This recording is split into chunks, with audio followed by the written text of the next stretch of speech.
Ağıllı balam, ne tez büyüdün sen.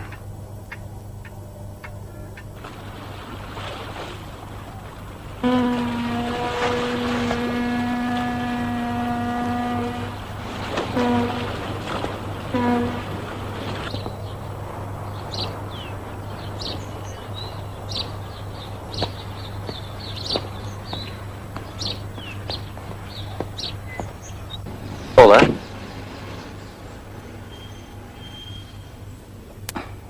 Merhaba Beyce Hanım.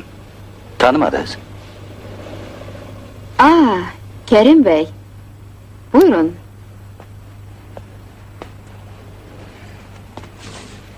Hoş bulduk Kerim Bey. Ne zaman geldiniz? 3 gün bundan qabaq Ankara'ya kongrese geldim. Size telefon elədim oradan ama tapa bilmedim. Dedim gedim özüm şəxsən görüşüm.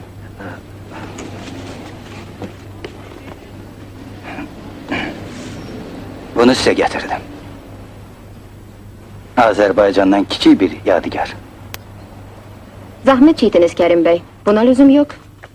Bir hafta önce Bakü'den bana aynen böyle bir halı getirdiler. Alın bunu lütfen. Belki başka bir tanıdığınıza ikram ediyorsunuz. Yadigarı qaytarmazlar Beyce Hanım. Ankara'da soruştum. Dediler ki senetlerimi siz göndermelisiniz. Ama hele gelmeyip. Almayıplar. Bir şey alamazlar ki. Çok üzgünüm. Ama biz bu göreve başka bir öğretmeni davet ettik. Benim yerime. Yer sizin değildi ki. Bu yıl başka bir uzmanı davet etmeyi düşündük. Bakıda siz özünüz mənə təklif etmişdiniz. Mən də bu təklifə əsasən bütün planlarımı qurdum. Çok üzgünüm. Bu arada bir irtibatımız olmadı. Resmi anlaşmamız, plan da yoktu. Bir de açıkçası istenirse, ben Bakü'de size teklif ettiğim zaman sizin önerime karşı bir o kadar da ilgi göstermediğinizi duydum. Oysa sizin hemşerileriniz çalışmak için çok büyük memnuniyetle bize geliyorlar.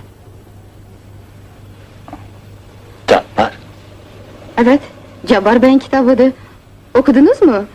Çok ilginç bir eser. Hatta ben derdim aşırı bir Türkiye hayranlığı var bu eserde.